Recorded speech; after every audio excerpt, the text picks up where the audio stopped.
নমস্কার বন্ধুরা, সকাল সকাল ব্লগটি শুরু করে দিয়েছি। একদম সকাল বলতে ঘুম থেকে উঠেই চলো বাইরে একটু ঘুরে আসি। একটু বাইরের দৃশ্যটা না দেখলে একদমই ভালো লাগে না বন্ধুরা। তো এখন কিন্তু ঘড়িতে বাজে 6:45 মতন। আর দেখো বাইরের প্রকৃতির পরিবেশটা, আর সাথে দেখো ওই যে একটা আম পড়ে আছে, আমাদের গাছের আম। তবে হ্যাঁ, আমটা ফেটে গেছে, যেহেতু অনেকটাই ফাটা জন্য আমি আর আনলাম না, থাক পড়ে আছে। তো দেখো বাইরেটা কি ভালো লাগছে না, রোদটাও ওঠেনি আজকে, যদিও রোদটা মনে একটু দেরিতে উঠবে।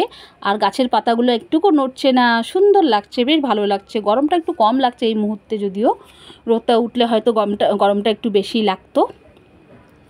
তো যাই হোক বন্ধুরা, বাইরের প্রকৃতি দৃশ্যটা দেখে নিলাম, সকালবেলা মনটা ফ্রেশ হয়ে গেল। এবার চলো ঘরে যাই, ঘরে গিয়ে কাজকর্ম সব কিছুই সারতে হবে। তো এই মুহূর্তে রুদ্র বাবা কেউ ঘুম থেকে এখনও উঠিনি। আর আমার এই রান্নার এখানে লাইটটাও জ্বালানো হয়নি, এর জন্য একটু অন্ধকার অন্ধকার। আর তার মধ্যে বাইকগুলোও আছে, বাইক সাইকেল আছে, সেগুলো যেহেতু ওরা ওঠেনি আর এখনও বের করা হয়নি। তো চলো সকাল সকাল যখন উঠে পড়েছি, কাজকর্মগুলো সব শেষ করে নিই, তারপর তোমাদের সাথে আবার কথা বলবো। এই যে দেখো বন্ধুরা, এখন আমি চিড়া এবং মুড়ি নিয়ে নিচ্ছি, সকালবেলার খাবার। চলো চিড়ার সাথে মুড়ি মিশিয়ে খেয়ে নেব সকাল সকাল।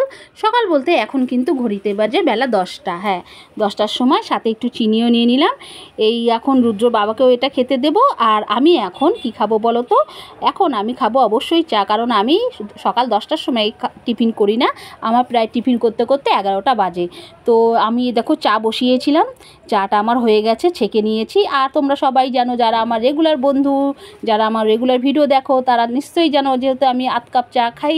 তো এই যে আমার 8 কাপ চা এবং সাথে একটু মুড়ি নিয়ে নিলাম, তাহলে না আরও একটা টেস্ট হয়। আরও কেন জানি না, আমার মুড়ি দিয়ে চা খেতে, বেশি না, এই অল্প পরিমাণে মুড়ি দিয়ে চা খেতে ভীষণই ভালো লাগে, বিস্কুট দিয়ে ভালো লাগে না অত। কী হলো কী হলো কী হলো? আম পড়েছে বলে দৌড়াতে হবে? এই যে আম, অথচ খাবে না, নিয়ে আয় দেখি। অথচ খাওয়ার নাম নেই, আম নিয়ে দৌড়।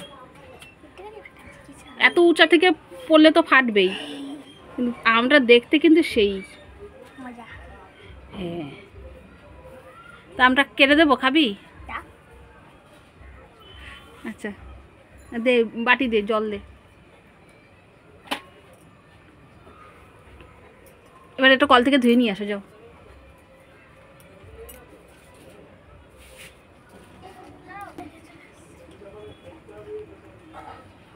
রাখ।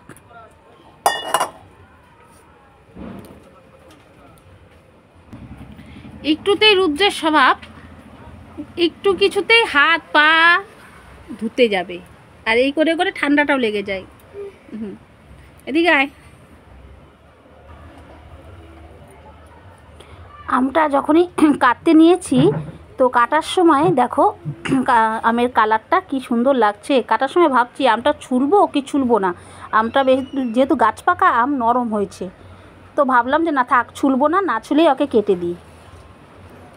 যেহেতু নরম আছে সেজন্য আর ছুললাম না।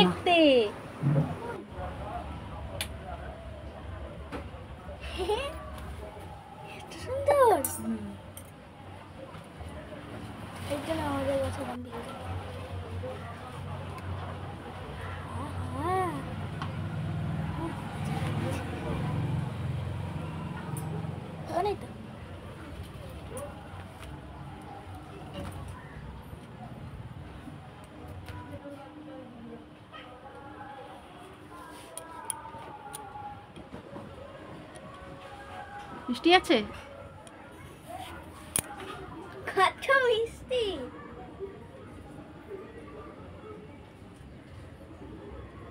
মনে হয় যে এরকম প্রত্যেকদিন পাই। তো চলো বন্ধুরা, বাইরের দিকে যাওয়া যাক। কেন বাইরের দিকে যাচ্ছি বলো তো? চলো, তোমরা তো আমাদের কাঁঠাল গাছ দেখেইছো। এই যে একটা সরু ডাল দেখতে পাচ্ছ উপরের দিকে, এই যে উপরের দিকে, এটা হচ্ছে একটা লেবু গাছ। হ্যাঁ, এটা হচ্ছে একটা লেবু গাছ, প্রচণ্ড সরু ডাল। তো গাছটা অনেকটা উঁচু, আমি দেখো হাত পাচ্ছি না, পাতাটা পারবো। আমি তোমাদের এর আগে কাঁঠাল গাছটা দেখিয়েছি, কিন্তু লেবু গাছটা সেইভাবে দেখানো হয়নি। এই যে দেখো, কি করব না করব সবই তোমাদের বলবো। পাতাটা আগে পেরে নিলাম। তো বন্ধুরা, ফাইনালি আমার পাতা পাড়াটা হয়ে গেছে। এবার চলো ভেতরে যাওয়া যাক। এখন এই গরম যা ওয়েদার, তাতে রুদ্র মশলাটা বসিয়ে দিয়ে গেছি, গ্যাসটা কমাতেই দিয়ে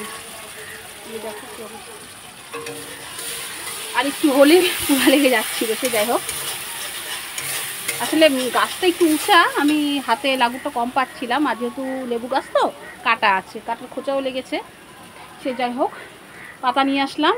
এই পাতা আমি যেটাতেই দেব, রুদ্র কেন, রুদ্র বলো, আমি বলি, বা রুদ্র বাবা, প্রত্যেকেই আমরা সেই রান্নাটা খুবই পছন্দ করছি, কারণ লেবুর যে ফ্লেভারটা আসছে সেই কারণে।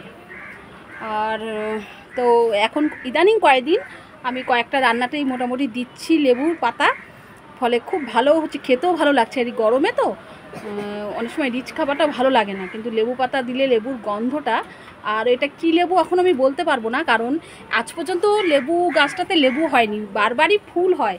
গাছটা দেখলে তোমরা একদম সরু ডাল, তো বারবারই ফুল হয় কিন্তু ফল আর হয় না। তো সে যাই হোক, মাটির সমস্যার কারণে হয়তো। তো পাতাগুলো এনে আমি একটু মাঝে মাঝে রান্নাতে যেহেতু দিচ্ছি, খেতে ভালো লাগছে। তো রুদ্র বলেছে, মা পাতা কিন্তু দেবা অবশ্যই, যাই রান্না করো। সত্যি খুবই খেতেও ইচ্ছা করছে, যেহেতু এখন ওয়েদারটা তো খুব একটা ভালো না এই গরমে। যাই হোক, চলো বন্ধুরা, রান্নাবান্না হয়ে গেছে। এবার দুপুরে খাবার খেয়ে একটু রেস্ট নিয়ে আবার তোমাদের সাথে বিকালে কথা হচ্ছে।